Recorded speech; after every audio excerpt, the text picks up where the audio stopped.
अवधपुरी सम प्रिय नहीं सोओ, यह प्रसंग जाने को। जन्मभूमि मम पुरी सुहावनी, उत्तर दिशि वह सरजो पावनी। जिस अवधपुरी का एहसास कराने के लिए 5 शताब्दियों की इस बहुप्रतीक्षित तिथि को हम सबको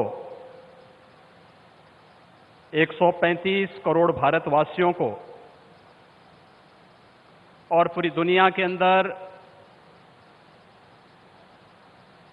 भारत के प्रति, भारत के सनातन धर्मावलंबियों के प्रति शुभेच्छा का भाव रखने वाले उन सभी नागरिकों और महानुभावों की इन भावनाओं को मूर्त रूप देने का श्रेय और यह अवसर जिस महापुरुष के कारण आज हम सबको प्राप्त हुआ है, भारत के यशस्वी प्रधानमंत्री आदरणीय नरेंद्र मोदी जी, उत्तर प्रदेश की माननीय राज्यपाल श्रीमती आनंदीबेन पटेल जी, हमारे विचार परिवार के प्रमुख राष्ट्रीय स्वयंसेवक संघ के सरसंघ चालक सरदेव डॉक्टर मोहन राव भागवत जी, श्री राम जन्मभूमि तीर्थ क्षेत्र न्यास के अध्यक्ष पूज्य महंत नृत्य गोपाल दास जी महाराज, देश के विभिन्न पंथ और संप्रदायों के आज के इस कार्यक्रम में उपस्थित पूज्य संतगण, आचार्यगण, धर्माचार्यगण, श्री राम जन्मभूमि तीर्थ क्षेत्र न्यास के सभी पदाधिकारीगण, विचार परिवार समेत देश और दुनिया के कोने कोने में इस पूरे कार्यक्रम का साक्षात अनुभूति करने वाले सभी मर्यादा पुरुषोत्तम भगवान श्री राम के सभी भक्तगण और तीर्थ क्षेत्र न्यास के महासचिव श्री चंपत राय जी, मैं आदरणीय प्रधानमंत्री जी का मर्यादा पुरुषोत्तम भगवान श्री राम की इस पावन धरा पर 5 शताब्दी की इस बहुप्रतीक्षित लंबे संघर्ष और साधना की सिद्धि की स्मृति के अवसर पर भूमि पूजन और कार्य शुभारंभ के इस अवसर पर उत्तर प्रदेश के इस धराधाम पर 7 पवित्र पुरियों में से एक अवधपुरी में हृदय से अभिनंदन करता हूं, स्वागत करता हूं।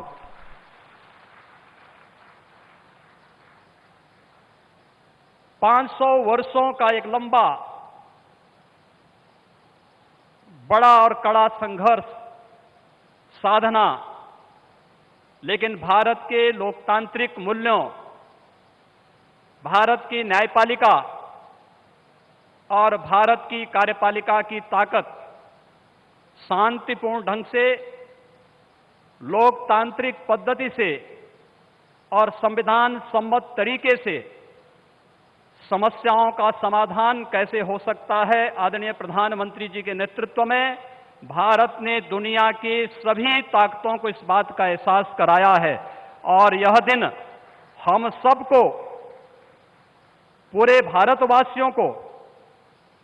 इस शुभ घड़ी का एहसास कराने के लिए, क्योंकि इस घड़ी की प्रतीक्षा में हम सब की कई पीढ़ियां चली गई। पूज्य संतों ने, अनेक महापुरुषों ने,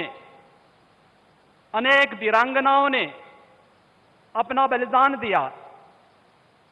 और वे एक ही तमन्ना लेकर के कि अपनी आंखों के सामने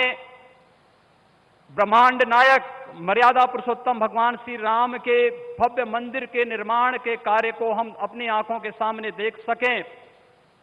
लेकिन संघर्ष चलता रहा, साधना चलती रही, अनवरत ये कार्यक्रम चलते रहे, लेकिन लोकतांत्रिक मूल्यों और आदर्शों की रक्षा करते हुए संविधान सम्मत तरीके से, शांतिपूर्ण तरीके से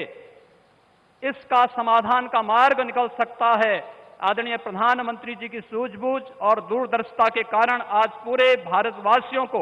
यह गौरव की क्षण का अवसास होने का अवसर प्राप्त हुआ है। मैं इसलिए उनका आज के इस अवसर पर हृदय से अभिनंदन करता हूं, उनका हृदय से स्वागत करता हूं। भाइयों बहनों, हम सब गौरवान्वित हैं इस बात को लेकर के कि अवधपुरी के बारे में जो सपना हम सब ने देखा है, मुझे लगता है कि उस बात का एहसास 3 वर्ष पहले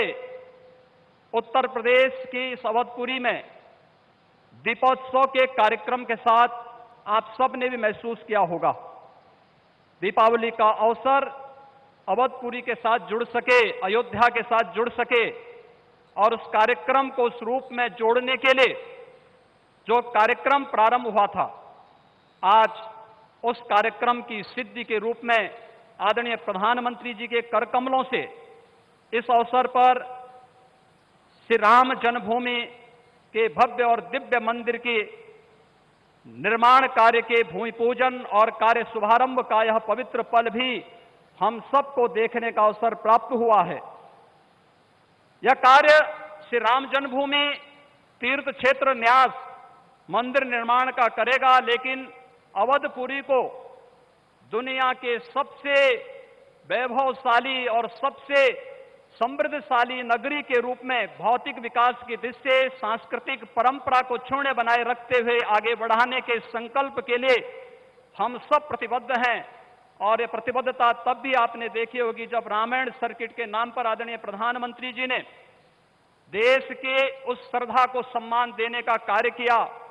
स्वदेश दर्शन के नाम पर यहाँ के घाटों के सुंदरीकरण के कार्य को आगे बढ़ाने का कार्य हुआ और राम कथा के साथ साथ अन्य तमाम प्रकार की गतिविधियां यहां पर चलती हुई दिखाई दी और आज उसकी एक महत्वपूर्ण कड़ी के रूप में हम बहुप्रतीक्षित इस तिथि के अवसर पर आदरणीय प्रधानमंत्री जी का हृदय से अभिनंदन और स्वागत करते हैं। हम सब के लिए आज का यह दिन अत्यंत भावनात्मक दिन है। यह हमारे लिए उमंग और उत्साह का दिन भी है और हम सब के लिए इसलिए भी यह दिन अत्यंत महत्वपूर्ण है कि यहां पर आज हमारे विचार परिवार के प्रमुख राष्ट्रीय स्वयंसेवक संघ के आदरणीय सरसंघ चालक डॉक्टर मोहन राव भागवत जी की उपस्थिति भी आज हम सबको उनका सानिध्य भी प्राप्त हो रहा है। मैं उनका अवधपुरी की इस धरती पर हृदय से स्वागत करता हूं, अभिनंदन करता हूं। मैं इस अवसर पर अपने सभी उन पूज्य धर्माचार्यों, पूज्य संतों का भी हृदय से स्वागत और अभिनंदन करता हूं जो आज उत्तर प्रदेश की इस धरती पर इस संपूर्ण कार्यक्रम में साक्षी बन रहे हैं। मैं उन सभी पूज्य संतों और महानुभावों का भी हृदय से स्वागत और अभिनंदन करता हूं जिनकी प्रत्यक्ष अनुभूति हम लोग यहां पर कर तो रहे हैं, लेकिन वे प्रत्यक्ष रूप से यहां पर इस कार्यक्रम में सहभागी नहीं बन पा रहे हैं क्योंकि वैश्विक महामारी कोरोना के खिलाफ जो लड़ाई देश की चल रही है, उस लड़ाई में हम सब ने उस प्रोटोकॉल का पालन करने के लिए जो गाइडलाइन भारत सरकार ने जारी की है, उसके तहत ही सीमित संख्या में अतिथियों का आमंत्रण हो सकता था और उसका पालन करते हुए भी हमें इस ऐतिहासिक तिथि को देश और दुनिया के सामने प्रस्तुत करना है। इस भाव के साथ मैं उन सभी महानुभावों का हृदय से स्वागत करता हूं। उन सबको किसी न किसी रूप में हम आने वाले कार्यक्रमों में सहभागी बनाने का आयोजन आने वाले समय में इन वर्षों में करेंगे कि उनकी उपस्थिति प्रत्यक्ष अनुभूति अयोध्या में हो सके और उनकी प्रत्यक्ष अनुभूति के माध्यम से यह कार्यक्रम अवधपुरी को जो गौरव मिलना चाहिए, इस गौरव को हम आगे बढ़ा सकें। हम सब के लिए आज का दिन इसलिए भी महत्वपूर्ण है। यह कार्यक्रम केवल मंदिर निर्माण के कार्यक्रम का शुभारंभ ही नहीं, एक उस भारत को एक दुनिया के सामने प्रस्तुत करने का भी एक अवसर है, जिसे आज से 6 वर्ष पहले आदरणीय प्रधानमंत्री जी ने राम राज्य की उस अवधारणा को चरितार्थ करने के लिए आगे बढ़ाया था, जिसमें किसी के साथ न जाति के नाम पर, न क्षेत्र के नाम पर, न भाषा के नाम पर कोई भेदभाव नहीं, और सबका साथ, सबके विकास की भावना को चरितार्थ करते हुए जिस कार्यक्रम को 6 वर्ष पहले आगे बढ़ाया था, भगवान राम का यह भव्य और दिव्य मंदिर भगवान राम की यश और कीर्ति के अनुरूप भारत की यश और कीर्ति को भी देश और दुनिया के अंदर इसी रूप में आगे बढ़ाने का कार्य करेगा। इस